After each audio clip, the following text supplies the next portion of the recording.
May mga gabi na parang mas mabigat ang hangin kaysa karaniwan. Parang may bumubulong sa dilim kahit wala namang tao sa paligid. At sa gabing iyon, doon nagsimula ang lahat sa isang mahinang katok na halos hindi marinig, pero sapat para guluhin ang katahimikan ng buong baryo. Ang kwentong ito ay nangyari sa isang liblib na lugar sa probinsya, kung saan ang mga bahay ay magkakahiwalay at napapaligiran ng matataas na puno ng niyog at mangga. Sa umaga, payapa at tahimik ang lahat. Pero pagdating ng gabi, ibang-iba ang pakiramdam. Ang mga aso ay bigla na lamang tatahol ng walang dahilan. Ang mga manok ay tila hindi mapakali sa kanilang kulungan. At ang hangin, parang may dalang kakaibang lamig na tumatagos hanggang buto. Sa dulo ng baryo nakatira ang isang lalaking albularyo na kilala ng lahat bilang Mang Isko. Isa siyang matandang lalaki, payat, may mahabang puting buhok at balbas. Tahimik siyang namumuhay sa kanyang maliit na bahay na gawa sa kahoy at pawid. Marami na siyang natulungan, mga batang nilalagnat, mga inaatake ng bangungot, at mga taong pinaniniwalaang nabati o naengkanto. Sa tuwing may problema sa baryo na hindi maipaliwanag ng doktor, kay Mang Isko sila lumalapit. Isang gabi, habang abala si Mang Isko sa paghahanda ng mga halamang gamot sa kanyang mesa, may narinig siyang tatlong sunod-sunod na katok sa kanyang pintuan. Mahina pero malinaw. Hindi ito katok ng taong nagmamadali. Para itong katok ng isang taong pagod o nagmamasid. Pagbukas niya ng pinto, tumambad sa kanya ang isang pamilya, isang lalaki, isang babae, at isang batang babae na tila nasa 8 taong gulang. Ang lalaki ay matangkad at payat, may maputlang balat at malalim ang mga mata. Ang babae naman ay mahaba ang buhok, halos matakpan ang kanyang mukha, at tahimik lamang na nakatayo sa likod. Ang batang babae ay nakayakap sa kanyang ina, nakayuko at hindi tumitingin. Nagpakilala ang lalaki sa mahinang boses. Sila raw ay mga dayo. Nasiraan ng sasakyan sa kalsada at walang matuluyan para sa gabi. Nakikiusap silang makisilong kahit isang gabi lang. Sa unang tingin, wala namang kakaiba. Pero may kung anong bumigat sa dibdib ni Mang Isko habang pinagmamasdan sila. Sa baryong iyon, may mga lumang kwento tungkol sa aswang, mga nilalang na kayang mag-anyong tao, na kumakain ng laman loob at lumalabas lamang sa gabi. Maraming nagsasabing katang-isip lamang iyon. Pero sa bawat pagkawala ng alagang hayop, sa bawat sanggol na biglang nagkakasakit ng walang dahilan, bumabalik ang bulong-bulungan tungkol sa aswang. Hindi agad tumanggi si Mang Isko. Bilang albularyo, sanay siya sa mga kakaibang pangyayari. Pero habang pinapapasok niya ang pamilya sa kanyang bahay, napansin niyang walang anino ang batang babae sa ilaw ng gasera. Saglit lamang iyon, parang naglaho at bumalik din agad. Maaaring guni-guni lang, sabi niya sa sarili. Habang lumalalim ang gabi, mas naging kakaiba ang pakiramdam sa loob ng bahay. Ang mga halamang gamot na nakasabit sa kisam ay tila gumagalaw kahit walang hangin. Ang aso ni Mang Isko na karaniwang tahimik ay umuungol sa ilalim ng mesa. At sa bawat sandali, mas lalong bumibigat ang katahimikan. Naupo ang pamilya sa isang sulok. Hindi sila kumain ng inihain ni Mang Isko. Sinabi ng lalaki na hindi sila gutom. Pero ang mga mata nila, lalo na ng babae, ay tila nakatutok sa altar na may mga kandila at anting-anting. Para bang may inaabangan. Sa kalagitnaan ng gabi, nagising si Mang Isko sa isang kakaibang tunog, parang may kumakaluskos sa bubong. Dahan-dahan siyang bumangon at sumilip sa labas. Tahimik ang paligid. Walang tao. Walang hayop. Pero paglingon niya sa loob ng bahay, wala na sa kanilang kinaupuan ng pamilya. Bigla niyang narinig ang mahinang tawa ng batang babae mula sa likuran niya. Isang tawang hindi pangkaraniwan, hindi ito inosente, kundi malamig at tila may halong panunuya. Pagharap niya, nakita niya ang batang babae na nakatayo sa gitna ng silid, nakatingin diretsyo sa kanya. Ang kanyang mga mata, na kanina ay tila normal, ngayon ay tila kumikislap sa dilim. Doon niya naramdaman ang isang bagay na matagal na niyang hindi nararamdaman, takot. Sa loob ng maraming taon bilang albularyo, marami na siyang hinarap na kakaibang nilalang at hindi maipaliwanag na pangyayari. Pero iba ito. Hindi lamang ito simpleng aswang na nag-iisa. Ang presensya sa loob ng kanyang bahay ay mas mabigat, mas organisado, parang isang pamilya na may isang layunin. Ang lalaki at babae ay biglang lumitaw sa magkabilang gilid ng silid, tahimik na nakamasid. Wala silang sinasabi. Pero ang kanilang mga ngiti ay dahan-dahang lumalapad. At sa sandaling iyon, napagtanto ni Mang Isko na maaaring hindi sila basta mga dayo lamang. Sa baryong iyon, may isang lumang paniniwala, kapag ang isang aswang ay pumasok sa bahay ng albularyo, may hinahanap ito, isang bagay na matagal nang nakatago. Isang lihim na hindi dapat malaman ng iba. At habang papalapit ang pamilya kay Mang Isko, narinig niya ang isang bulong na tila galing mismo sa hangin. Alam mo kung bakit kami narito. Ngunit ang tanong, ano ang alam ni Mang Isko na maaaring ikapahamak ng buong baryo? At bakit tila siya ang tunay na target ng pamilyang aswang na nakisilong sa kanyang bahay?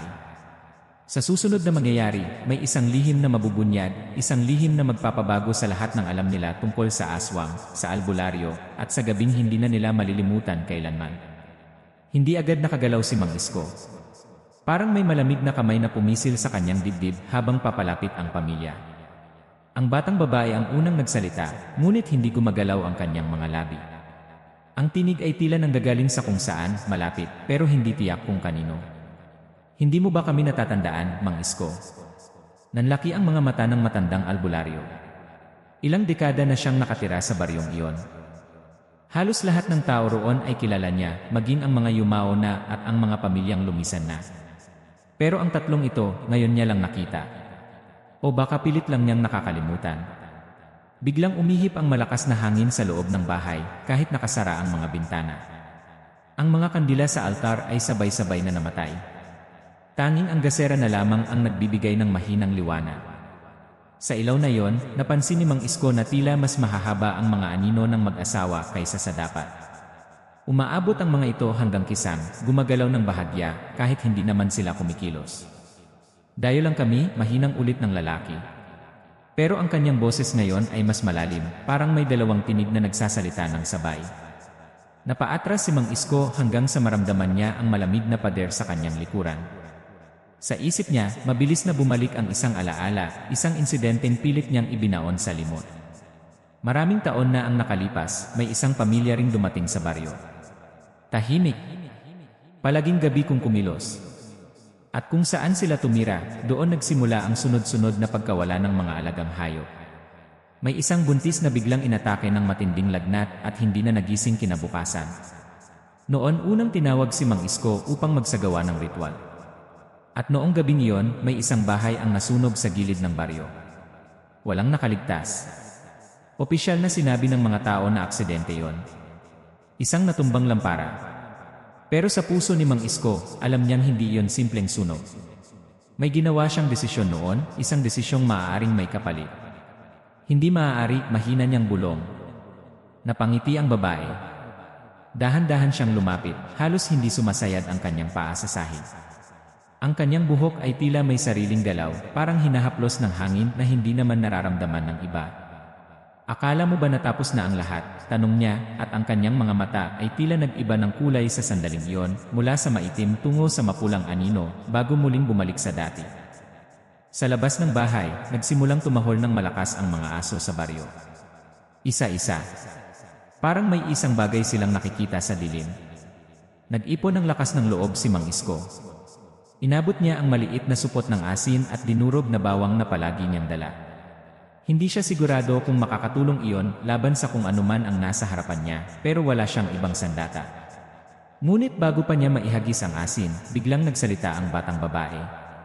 Hindi kami nandito para saktan ka, sabi niya sa malamig na tinig. Nandito kami para kunin ang sa amin. Natigilan ang matanda. Kunin.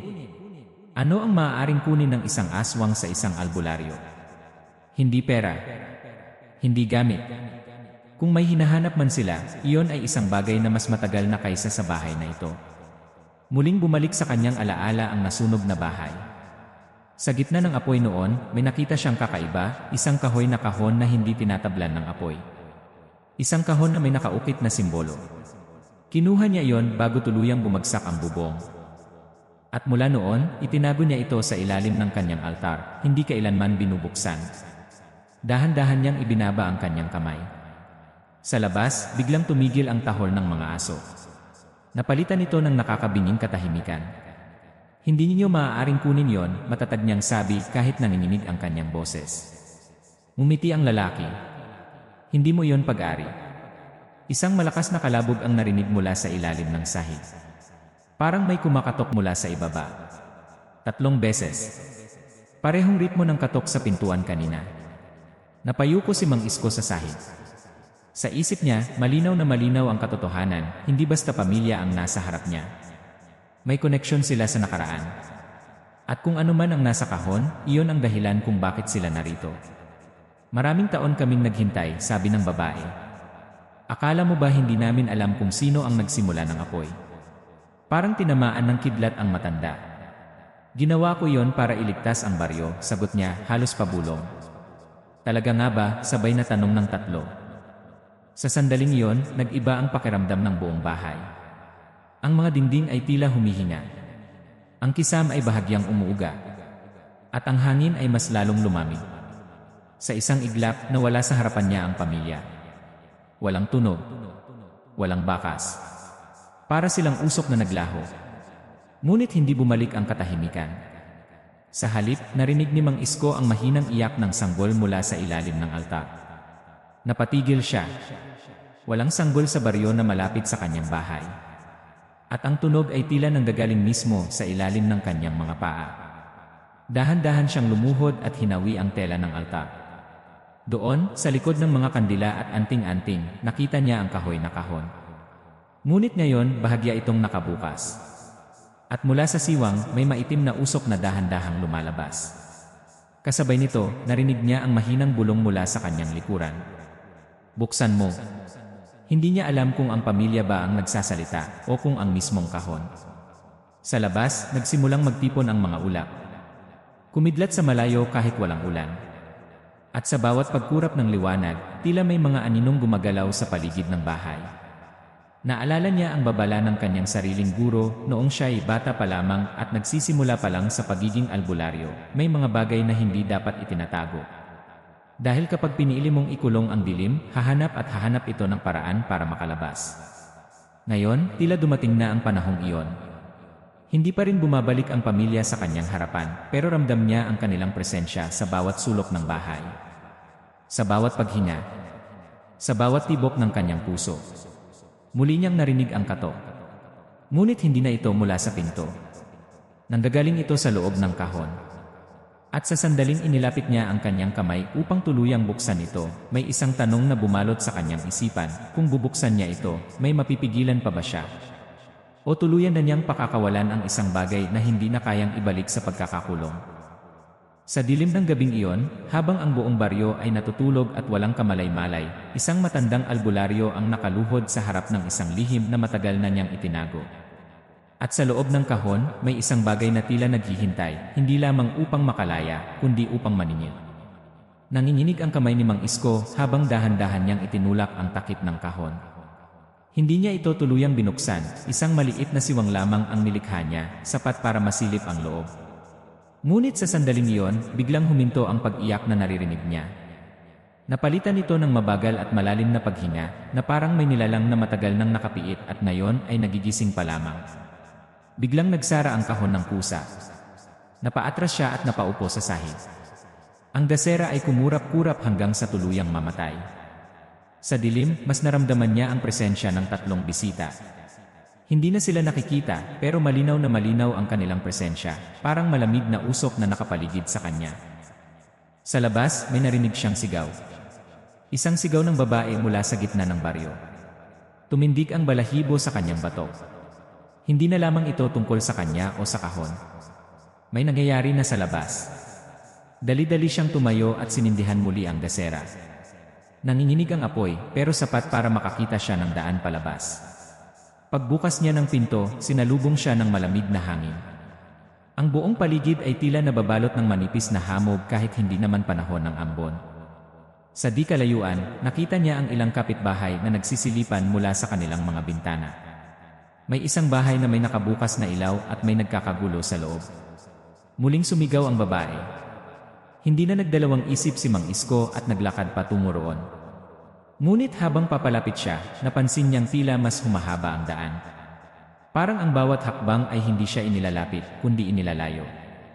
At sa bawat pagdaan niya sa ilalim ng post ng ilaw, may nakikita siyang anino na hindi niya anino. Isang maliit na anyo. Mukhang batang babae. Paglingon niya, wala namang tao. Nakarating din siya sa bahay ng sumigaw. Doon niya natagpuan si Aling Nena, isang biyuda na may isang apo, isang batang lalaki na 7 taong gulang. Nanginginig ang matanda habang yakap ang apo na tila walang malay. Bigla na lang siyang nanigas, umiiyak na sabi ni Aling Nena. May kausap siya kanina, sabi niya may batang babae raw sa labas. Naramdaman ni Mang Isko ang panlalamig ng kanyang mga palad. Anong itsura? Tanong niya. Mahaba ang buhok. Maputla. Nakangiti raw. Hindi na niya kailangang magtanong pa. Lumuhod siya sa tabi ng bata at sinuri ito. May mahinang tibok pa ang puso pero ang kanyang balat ay malamig. Sa leeg ng bata may bahagyang marka, parang maliliit na bakas ng kuko, ngunit hindi sapat para magdulot ng sugat. Hindi ito normal na sakit.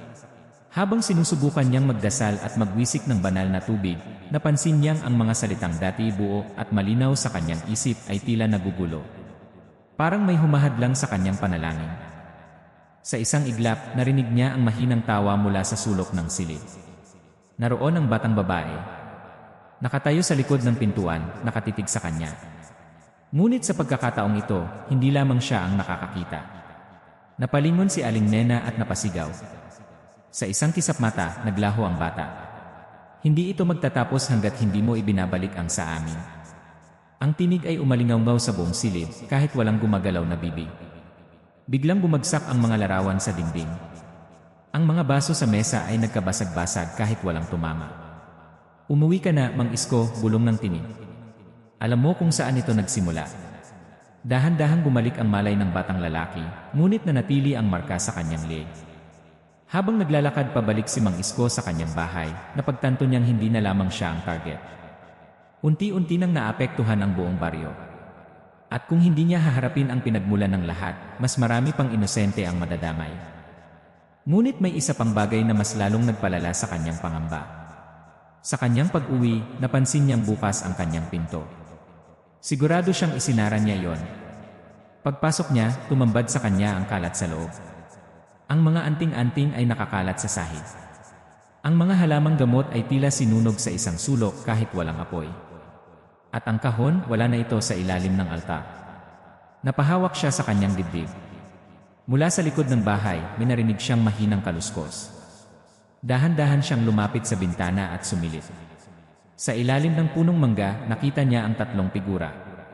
Ang lalaki, ang babae at ang batang babae. Nakatayo sila sa paligid ng kahon na ngayon ay nakabukas na. Mula rito, may manipis na aninong tila umaakyat sa hangin, parang usok na may sariling hugis. At sa likod nila may isa pang anino. Mas malaki. Mas madilim. Hindi niya matukoy ang anyo pero malinaw na hindi ito bahagi ng pamilya. Biglang napatingin ang lalaki diretsyo sa kanya. Kahit malayo, ramdam niya ang titig nito. Hindi kami ang tunay mong kalaban, sabi nito kahit walang tunog na lumabas. Sa sandaling iyon, may naalala si Mang Isko, isang bahagi ng ritual na hindi niya natapos noon. Isang pangalan na hindi niya binanggit. Isang nilalang na hindi niya tuluyang pinalayas. At ngayon, tila nagising ito. Muling nag-iba ang ihip ng hangin. Ang mga dahon ng mangga ay sabay-sabay na nagkaluskos kahit walang bagyo.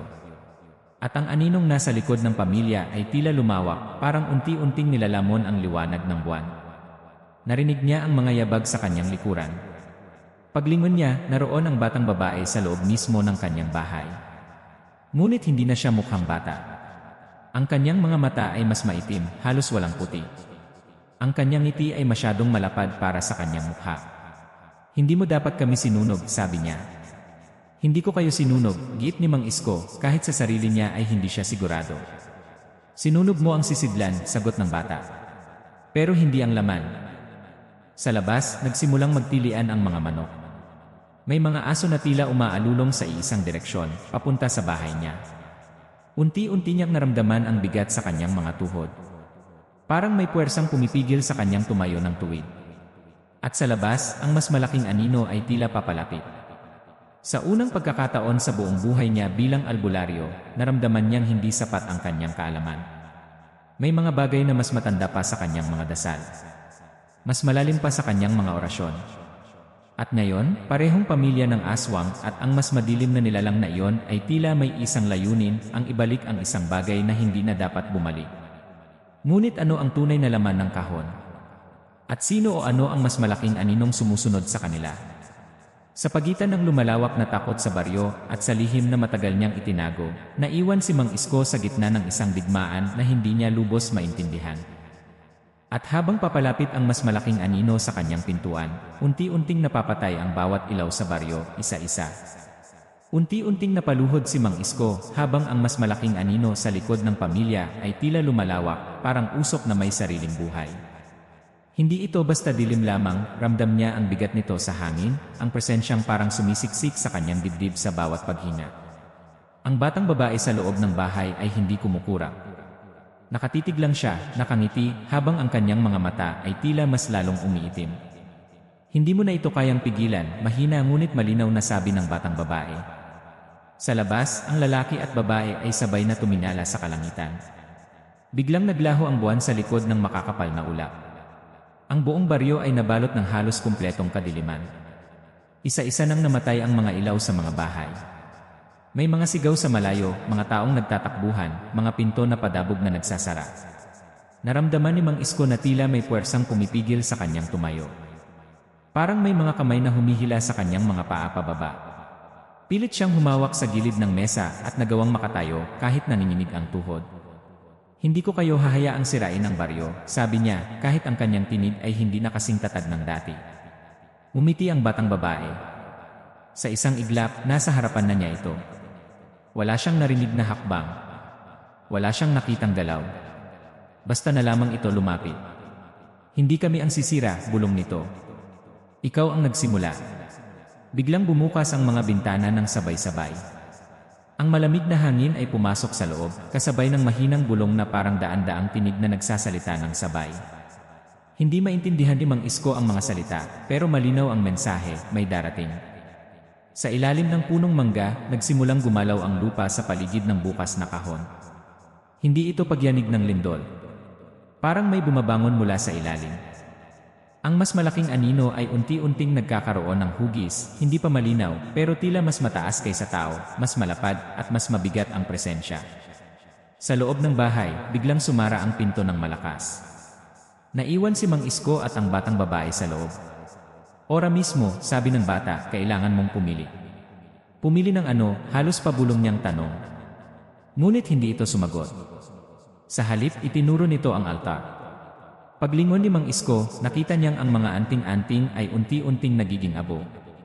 Ang mga kandila ay kusang nagliyab kahit walang apoy na sumindi sa kanila. At sa gitna ng altar, may unti-unting nabubuong marka, isang simbolong matagal na niyang hindi nakikita. Simbolo iyon ng isang sinaunang kasunduan. Bumalik sa kanyang alaala ang gabing nasunog ang bahay, maraming taon na ang nakalipas. Hindi lamang pamilya ang naroon noon. May ritual na nagaganap. Isang pagtatangkang magpalaya ng isang nilalang na hindi dapat nakawala. At siya, bilang batang alagad pa lamang ng kanyang guro, ang siyang nakapansin sa panganib. Pinili niyang sunugin ang bahay bago matapos ang ritual. Ngunit ngayon, tila hindi niya ito tuluyang napigilan. Sa labas, ang lalaki at babae ay nagsimulang maglakad palapit sa bahay. Hindi sila nagmamadali. Alam nilang wala nang ibang mapupuntahan si Mang Isko. Muli niyang narinig ang sigaw ni Aling Nena sa malayo. May isa pang sigaw mula sa kabilang dulo ng baryo. Hindi na ito isang insidente. Parang may kumakalat na anino sa bawat bahay. Napatingin siya sa batang babae. Ano ang gusto ninyo? Tanong niya. Hindi kami ang may gusto, sagot nito. Kami ang tagapagbukas. Tagapagbukas ng ano? Ngunit muli, umiti lamang ito. Biglang naglaho ang sahig sa kanyang paningin. Hindi literal, kundi parang nag-iba ang kanyang pakiramdam. Para siyang nahuhulog kahit nakatayo pa rin. Ang paligid ay tila umiikot. Ang mga dingding ay nagmistulang humahaba, lumalayo. At sa bawat pagkurap niya, mas lumalapit ang mas malaking anino sa labas. Narinig niya ang boses ng kanyang yumaong guro sa kanyang isipan. Kapag dumating ang oras na wala ka ng matakbuhan, tandaan mo, ang tunay na kulungan ay hindi gawa sa kahoy o bakal. Ngunit ano ang ibig sabihin noon? Biglang tumunog ang kampana ng maliit na kapilya sa baryo. Isang malakas at paulit-ulit na tunog kahit walang taong naroon para hilahin ito. Ang batang babae ay napalingon sa direksyon ng tunog. Sa unang pagkakataon, tila may bahagyang pagbabago sa kanyang ekspresyon, hindi takot, kundi pag-aatubili. Sa labas, ang lalaki at babae ay sandaling napatigil. Sinamantala ni Mang Isko ang sandaling iyon. Dali-dali siyang lumapit sa altar at kinuha ang maliit na piraso ng lumang papel na matagal na niyang itinago sa ilalim nito. Isang bahagi ng orasyon na hindi niya kailanman ginamit. Ngunit bago pa niya mabasa ang unang salita, biglang dumilim ang paligid. Hindi ito simpleng pagkawala ng ilaw. Parang may malaking kamay na tumakip sa kanyang paningin. Sa kadilimang iyon, naramdaman niya ang paglapit ng mas malaking nilalang. Hindi niya ito nakikita, pero malinaw ang presensya nito, parang nakatayo mismo sa likuran niya. Hindi pa tapos ang kasunduan, sabi ng malalim at mabigat na tinig na tila nanggagaling sa lahat ng direksyon. Nanginginig ang kamay ni Mang Isko. Walang kasunduan, git niya. Hindi ko tinapos ang ritual. Ngunit sinimulan mo. Sa isang iglap, bumalik ang liwanag, ngunit hindi na ito normal na liwanag. Maputla at malamlam, parang liwanag ng buwan na nasa loob ng bahay. Ang batang babae ay wala na sa harapan niya. Sa halip, naroon ang lalaki at babae, nasa loob na ng bahay. Hindi niya narinig ang pagbukas ng pinto. Panahon na, sabay nilang sabi. Sa labas, ang mas malaking anino ay tuluyang huminto sa tapat ng bahay. Hindi pa rin malinaw ang anyo, ngunit ramdam niya ang bigat nito sa lupa. Ang mga kahoy na haligi ng bahay ay nagsimulang umingit, parang hindi kayang dalhin ang presensya. Napatingin siya sa kanyang mga kamay. Nangingitim ang dulo ng kanyang mga daliri, parang may kumakalat na anino sa kanyang balat. Hindi lamang ang baryo ang nanganganib. Siya mismo ang nagiging daan. Sa bawat paghinga niya, mas lumalakas ang pagyanig ng bahay. Ang mga kapitbahay ay nagsisigawan na sa labas. May mga batang umiiyak. May mga lalaking sumisigaw ng kanyang pangalan, humihingi ng tulong. Ngunit hindi siya makagalaw palabas. Parang may pader sa pagitan niya at ng mundo. Buksan mo ang pinto, sabi ng lalaki. Anong pinto? Tanong niya. Itinuro ng babae ang kanyang dibdib. Sa sandaling iyon, naunawaan niya, hindi ang kahon ang tunay na sisidlan. Hindi ang bahay, kundi siya. At habang unti-unting lumalakas ang tibok ng kanyang puso, naramdaman niyang may kung anong kumakatok mula sa loob niya, 3 beses, parehong ritmo ng unang katok sa kanyang pintuan. Sa labas, tuluyang nagdilim ang buong baryo. At sa loob ng kanyang dibdib, may isang bagay na naghihintay na makalaya. Sa sandaling iyon, malinaw kay Mang Isko na hindi na lamang siya nakaharap sa isang pamilya ng aswang o sa isang mas malaking nilalang na gustong makalaya. Ang katok sa loob ng kanyang dibdib ay hindi guni-guni. Ramdam niya ito 3 beses, mabagal, mabigat, parang may puso sa loob ng kanyang puso. Napahawak siya sa kanyang dibdib at napasubsob sa sahig. Hindi siya makasigaw. Parang may pumipigil sa kanyang lalamunan. Sa bawat paghinga niya, mas lumalakas ang presensya sa loob. Ngayon mo lang ba naunawaan, sabay na tanong ng lalaki at babae. Ang kanilang mga tinig ay hindi na parang tao. Parang alingangbaw sa loob ng isang malalim na balon. Ako ang sisidlan, hirap na tanong ni Mang Isko.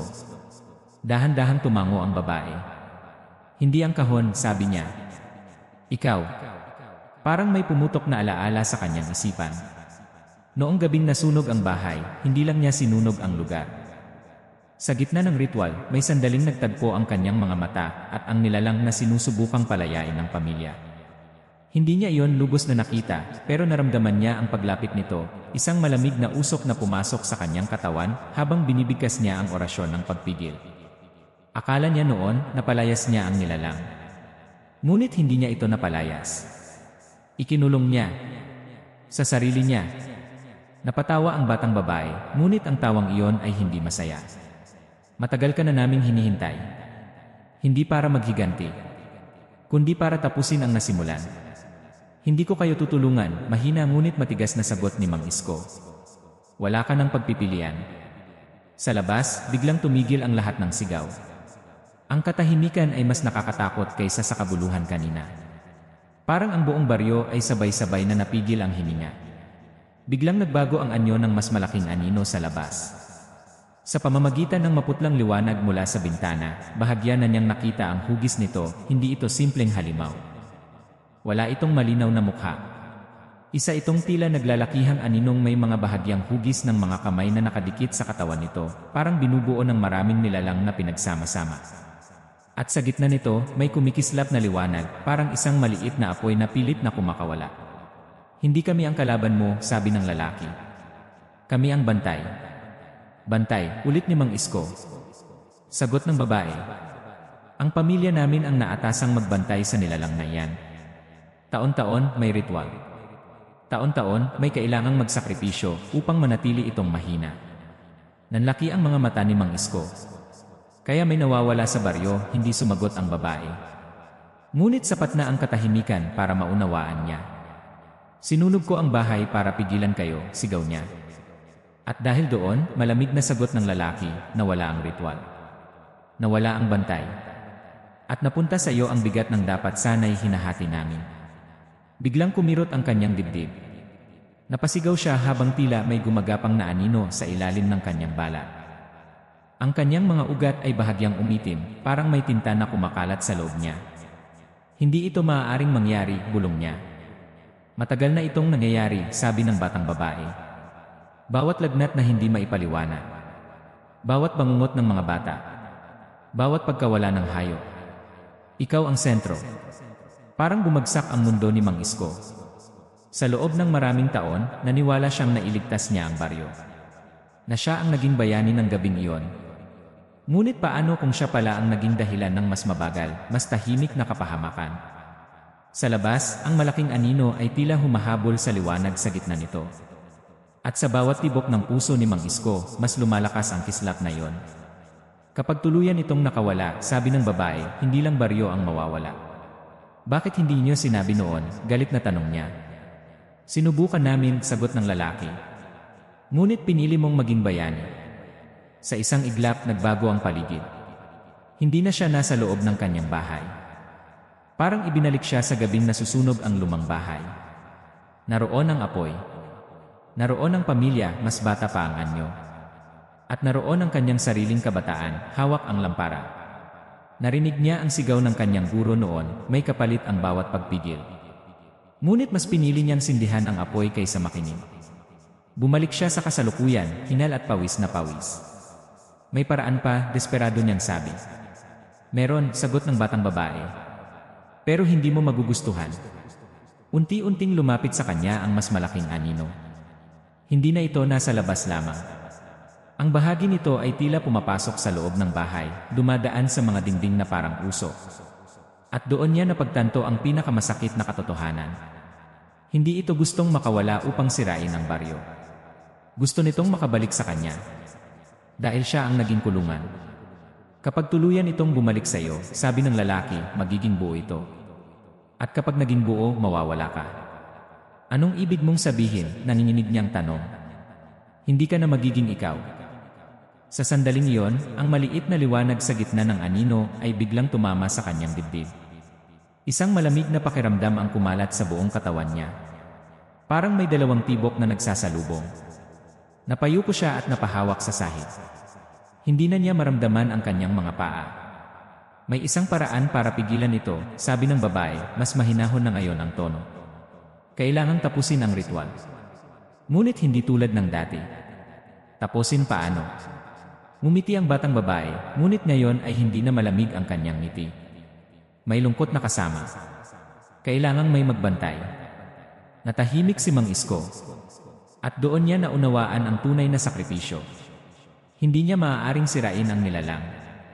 Hindi niya ito maaaring palayasin. Kailangan niya itong tanggapin. Habang papalapit ang anino at tuluyang bumabalot sa kanyang katawan, naramdaman niyang parang may bahagi ng kanyang alaala ang unti-unting nabubura. Ang mga mukha ng mga taong tinulungan niya. Ang sariling pangalan niya. Kapag pinili mo ito, sabi ng lalaki, hindi ka na maaalala ng baryo bilang bayani. Maaaring hindi ka na nila maalala. Isang patak ng luha ang tumulo sa pisngi ni Mang Isko. Sa labas, unti-unting bumabalik ang ilaw sa ilang bahay. May mga taong sumisilip sa bintana, hindi alam ang nangyayari sa loob ng kanyang tahanan. Ang mas malaking anino ay halos tuluyan ng nakapasok. At si Mang Isko, na minsang naniwalang nailigtas niya ang lahat, ay nakatayo ngayon sa gitna ng sarili niyang pagkakamali. Kung ikaw ang nasa ganitong sitwasyon, ano ang gagawin mo? Pipiliin mo bang isakripisyo ang sarili mo para sa lahat kahit hindi ka na maalala? O hahayaan mong makalaya ang isang bagay na maaaring magdala ng mas malaking kapahamakan? Sa tingin mo ba makakaligtas ang pangunahing tauhan? O ito na ang simula ng kanyang tuluyang pagkawala? Dahil sa sandaling tuluyang magdikit ang dalawang tibok sa loob ng kanyang dibdib, may isang bagay na siguradong magbabago at hindi na yon maibabalik kailanman. Habang tuluyang bumabalot ang maitim na anino sa kanyang katawan, naramdaman ni Mang Isko ang bawat alaala na tila hinihila palabas sa kanya, parang mga dahong tinatangay ng malakas na hangin. Ang kanyang pagkabata, ang pagtuturo ng kanyang guro, ang unang taong kanyang napagaling, isa-isa yung nagiging malabo. Ngunit sa gitna ng pagkawala, may isang alaala ang hindi matinan. Ang gabing iyon, ang apoy, at ang sandaling pinili niyang magsindi ng lampara. Hindi ko ito ginawa para maging bayani, bulong niya, kahit halos hindi na niya marinig ang sariling tinig. Ginawa ko ito dahil natakot ako. Sa unang pagkakataon, hindi siya nagsinungaling kahit sa sarili niya. Biglang huminto ang pag-ikot ng paligid. Ang mas malaking anino ay tila napaatras ng kaunti, parang may narinig itong hindi nito inaasahan. Lumapit ang lalaki at babae. Hindi na malamig ang kanilang mga mata. May kakaibang lungkot doon. Takot ang nagbukas, sabi ng babae. Pero hindi takot ang magsasara, dagdag ng lalaki. Sa sandaling iyon, naunawaan ni Mang Isko ang itinuro ng kanyang guro, ang tunay na kulungan ay hindi gawa sa kahoy o bakal. Ito ay gawa sa pagtanggap. Hindi niya maaaring labanan ang nilalang sa pamamagitan ng apoy o orasyon lamang. Dahil habang itinataboy niya ito, mas lalo itong kumakapit. Huminga siya ng malalim kahit mabigat ang dibdib. Sa halip na itulak ang anino palayo, ipinikit niya ang kanyang mga mata at hinayaan niya itong lumapit. Kung ako ang sisidlan, sabi niya sa nanginginig ngunit malinaw na tinig, ako rin ang hangganan. Sa sandaling iyon, ang maliit na liwanag sa gitna ng anino ay sumiklab. Hindi ito apoy ng pagkasira, ito ay parang apoy ng pag-amin. Biglang nagbago ang itsura ng mas malaking anino. Ang mga kamay na tila nakakabit dito ay nagsimulang maghiwa-hiwalay, parang mga hiblang unti-unting pinuputol. Ang bahay ay uminit ng malakas, ngunit hindi bumagsak. Sa labas, may narinig na hangin na umiihip, ngunit hindi ito malamig. Ito ay parang paghina ng lupa. Sumigaw si Mang Isko, hindi sa sakit, kundi sa bigat ng desisyong pinili niya. Ang maitim na usok ay tuluyang pumasok sa kanyang dibdib. Para siyang nalunod sa dilim, ngunit sa halip na lumaban, tinanggap niya ito. Hindi ka na makakatakas, bulong ng malalim na tinig sa loob niya. Hindi ko kailangang tumakas, sagot niya sa isip. Isang malakas na pagyanig ang yumanig sa buong baryo. Ang mga bintana ay nagkalansing. Ang mga aso ay sabay-sabay na tumahol. At pagkatapos katahimikan. Ang bahay ay bumalik sa dati nitong anyo. Ang punong mangga sa labas ay nakatayo lamang, tahimik sa ilalim ng bumalik na liwanag ng buwan. Sa loob, nakahandusay si Mang Isko sa sahig. Lumapit ang lalaki at babae. Ang batang babae ay nakatayo sa may pintuan, tahimik. Natapos na, mahina niyang sabi. Hindi, sagot ng lalaki. Nagsimula pa lamang. Dahan-dahang ininulat ni Mang Isko ang kanyang mga mata. Ngunit hindi na iyon ang parehong mga mata. Ang dating malinaw na puti nito ay may bahagyang anino na gumagalaw sa ilalim, parang may malay na presensya sa likod ng kanyang paningin. Huminga siya ng malalim. Tahimik ang baryo. Wala nang sigaw. Wala nang anino sa labas. Lumuhod ang babae sa tabi niya. Ikaw na ang bantay.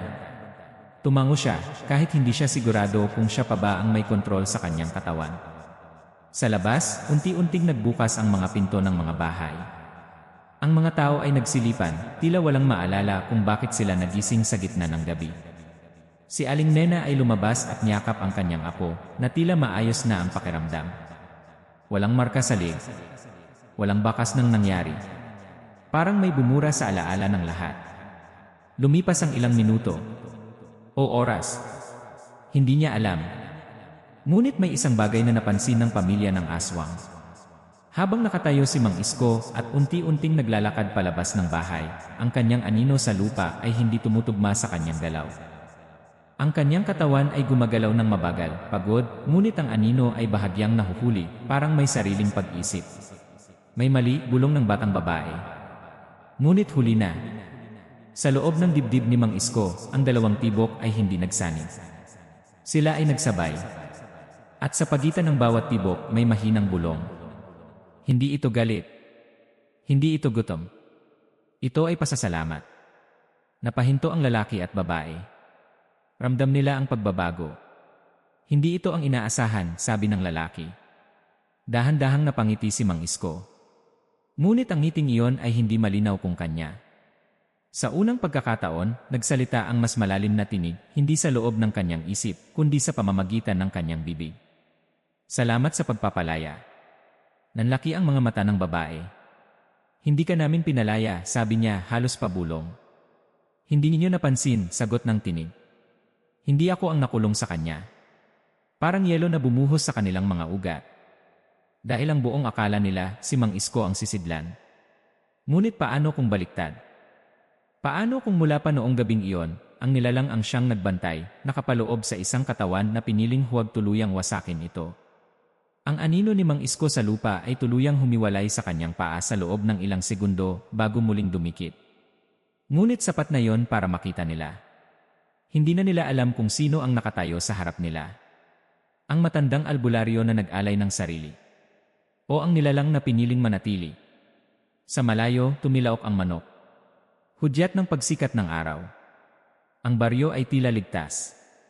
Ngunit habang dahan-dahang naglalakad si Mang Isko patungo sa ilalim ng punong mangga at itinaas ang kanyang mukha sa unang liwanag ng umaga, ang kanyang mga mata ay bahagyang kumislap, isang kislap na hindi pangkaraniwan. Ang pangunahing konflikto ay tila natapos. May bantay na muli. Ngunit ang tanong, sino ang tunay na nagbabantay ngayon? Matapos ang mahaba at nakakatakot na gabi, unti-unti nang bumalik ang katahimikan sa baryo. Ang mga ilaw sa mga bahay ay muling sumindi, ang mga manok ay tumilaok sa bukang liwayway, at ang malamig na hamog ay tila naglaho sa ilalim ng sumisikat na araw. Ngunit sa puso ni Mang Isko, hindi ganap na nawala ang bigat. Ang bawat hakbang niya sa labas ng bahay ay puno ng pag-ingat, bawat paghinga ay may kasamang pangamba. Hindi siya nakatulog buong gabi, at sa bawat tibok ng puso niya, ramdam niya ang maliit na anino na patuloy na nananatili sa loob niya, bahagi na ngayon ng kanyang kaluluwa. Ang pakiramdam ng presensya ay hindi naglaho, sa halip parang tahimik na bantay na nagmamasid sa bawat kilos niya, nagbabantay ngunit hindi nakikita ng sinuman. Lumakad siya patungo sa punong mangga sa bakuran, ang eksaktong lugar kung saan unang nagpakita ang pamilya ng aswang at kung saan nagsimula ang lahat. Napansin niya ang mga bakas ng paa sa lupa, maliliit, tila ng isang bata, ngunit hindi niya mawari kung kanino yon. Ang tanong ay nanatili sa kanyang isipan, totoo bang bumalik ang anino, o ito ay bunga lamang ng kanyang imahinasyon? Habang tinitignan niya ang paligid, may pakiramdam siyang may nakamasid mula sa labas ng bakuran. Tumindig ang kanyang balahibo, ngunit wala siyang nakita. Sa loob ng bahay, ang lumang altar ay maayos na muli. Ang mga anting-anting ay nasa dating ayos, tila hindi nagalaw. Ngunit isang kakaibang piraso ng abo mula sa ritual ang nanatili sa gilid, isang paalala na may hindi pa ganap na nakatigil. Napansin ni Mang Isko na ang orasyon na dati niyang hawak ay tila nag-iba ng tinta, bahagyang kumikislap sa ilalim ng liwanag ng umaga. Para bang ang ritual ay hindi natapos ng lubusan, at ang presensya sa loob ng kanya ay may sariling kamalayan. Pinilit niyang huminga ng malalim, ngunit ang pakiramdam ng responsibilidad at bigat ng kanyang ginawa ay nanatili. Lumabas siya at naglakad sa baryo. Ang mga kapitbahay ay abala sa kanilang mga gawain, walang alam sa nangyari kagabi. Ngunit bawat pagtingin niya sa kanilang mga mata ay may bahagyang pag-aalinlangan, pakiramdam niyang alam nila, o marahil ay ramdam lamang nila ang kakaibang presensya sa hangin. Ang bata ni Aling Nena ay nakangiti sa kanya, ngunit may kakaibang kaliitan sa kanyang mata, parang may nakikita siya na hindi maipaliwanag. Dumating si Mang Isko sa isang lumang balon sa gilid ng baryo. Doon niya unang naramdaman ang presensya ng nilalang na nakulong sa kanya sa gabing iyon. Tumayo siya sa gilid at tiningnan ang tubig sa loob. Ang kanyang sariling refleksyon ay tila may ibang anyo, ang kanyang mga mata ay may bahagyang dilim sa gilid, at ang kanyang anino sa lupa ay gumalaw ng hiwalay sa kanya, parang may sariling kamalayan. Napanganga siya at huminto sa paghinga. Hindi ito nagtatapos, bulong niya sa sarili. Hindi ko pa rin alam kung sino ang nagbabantay at sino ang nakulong sa akin. Sa hapon, nagpasya siyang bumalik sa loob ng bahay. Ang mga bintana ay nakabukas, ang mga pintuan ay tila normal, ngunit bawat paglapit niya sa altar ay ramdam niya ang malamig na hangin. Ang piraso ng abo ay bahagyang gumalaw at may manipis na tinig na nagsasabing, hindi mo pa tapos ang tungkulin. Tumindig ang balahibo niya, ngunit hindi niya makita ang pinagmumulan. Para bang may isang mata na nakamasid sa bawat galaw niya, sa bawat paghinga niya, sa bawat hakbang. Sa paglipas ng mga araw, unti-unting tinanggap ni Mang Isko ang bagong realidad. Ang kanyang buhay ay normal sa mata ng iba, ngunit sa loob, may kakaibang presensya na kasabay niya. Tuwing gabi, may mga tunog na maririnig mula sa gilid ng bahay, mahinang hagulgol, maliit na yabag, at mahinang paghinga. Napag-isipan niya na ito ay bahagi na ng kanyang buhay bilang albularyo. Ang presensya ay hindi masama, ngunit hindi rin ganap na ligtas. Ito ay paalala ng responsibilidad at kapangyarihan na ipinagkatiwala sa kanya. Isang gabi, habang siya ay nakaupo sa harap ng altar, napansin niya ang batang babae mula sa pamilya ng aswang sa labas ng bintana, nakatingin sa kanya ng tahimik. Ngunit ngayon, ang mata nito ay may bahagyang ningning, isang anyo ng pasasalamat o babala, hindi malinaw. Hindi siya sinigawan, hindi siya tinakot. Ngunit naramdaman niya ang malakas na enerhiya na parang humihina sa hangin, nagsasabi na may susunod na yugto ng kwento. Lumapit siya sa silid at muling tiningnan ang kahon na minsang nagdulot ng lahat ng ito. Ngayon ay sarado na at walang anumang usok ang lumalabas. Ngunit may kakaibang pahiwatig, ang kahon ay tila bahagyang nanginginig sa bawat patak ng ulan. Para bang may humihina rito, nakatigil ngunit buhay pa rin. Napangiti si Mang Isko sa sarili, ngunit may bahagyang kaba. Alam niya na ang kaligtasan ng baryo ay hindi garantiya sa kanyang kaligtasan.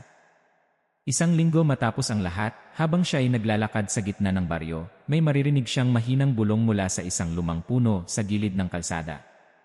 Hindi pa tapos ang boses ay hindi ganap na malinaw, ngunit sapat upang muling manginig si Mang Isko. Tumigil siya, nakatingin sa dilim sa ilalim ng puno. Wala siyang makita, ngunit ang pakiramdam ng pagmamasid ay matindi. Pagkatapos ay bumalik siya sa kanyang bahay. Pinagmasdan niya ang araw na unti-unting lumulubog. Ang liwanag ay tila mahina, at sa bawat pag-ikot ng anino sa kanyang sahig, napagtanto niyang may natitirang misteryo na hindi niya matutugunan. Ang kanyang mga mata ay patuloy na nagbabantay, at sa bawat paghinga niya, ang pakiramdam ng presensya ay hindi nawawala. Sa tingin mo ba, makakaya niya ito mag-isa? Tanong niya sa sarili habang nakaupo sa harap ng altar. O may darating pa sa susunod na gabi? At habang siya ay nakatingin sa lumang kahon, may isang bahagyang paggalaw sa ilalim nito, tila may kumikilos na maliit na kamay. Napangiti siya, ngunit ang ngiti ay may halong takot. Alam niyang may naiwan pang misteryo. Hindi niya alam kung sino ang tunay na bantay, sino ang nakulong, at ano ang mangyayari sa susunod na yugto. Ngunit handa siyang tanggapin ito bilang bahagi ng kanyang bagong buhay. Sa huling eksena, narinig ni Mang Isko ang paunang tibok ng puso ng isang bata mula sa labas ng bahay. Tumayo siya, tiningnan ang labas, ngunit wala siyang nakita. Ang hangin ay humupa, ngunit may mahinang bulong na dumaan sa kanyang tainga. Huwag kalimutan, huminto siya sa paghinga, napangiti sa halip na matakot, ngunit ang pakiramdam ay malinaw, may susunod na yugto pa rin, at ang kanyang buhay ay hindi na muling magiging normal. Ano sa tingin mo, kung ikaw ang nasa lugar ni Mang Isko, paano mo haharapin ang presensya na hindi mo lubos na nakikita ngunit ramdam mo sa bawat galaw mo? Gusto mo bang may sequel sa kwento upang malaman kung ano ang susunod na mangyayari? Mag-comment sa ibaba at ipaalam ang iyong opinyon.